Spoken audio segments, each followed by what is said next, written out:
Novità in vista per i tifosi del Napoli. Il mercato dei trasferimenti è già in pieno svolgimento e il Napoli ha messo gli occhi su uno dei promettenti talenti dell'Empoli, Jacopo Fazzini.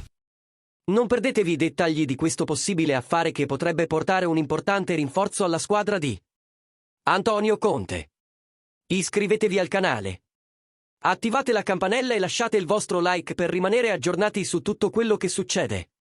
Nel corso degli anni, Napoli ed Empoli hanno mantenuto un solido rapporto sul mercato, chiudendo diversi affari importanti.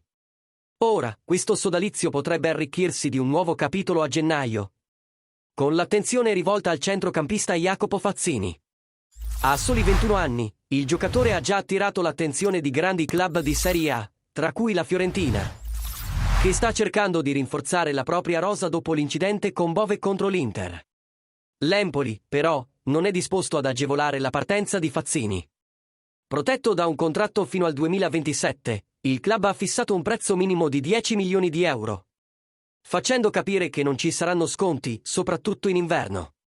Secondo tuttomercatoweb.com, il Napoli starebbe già preparando un'offerta formale da presentare subito dopo l'Epifania.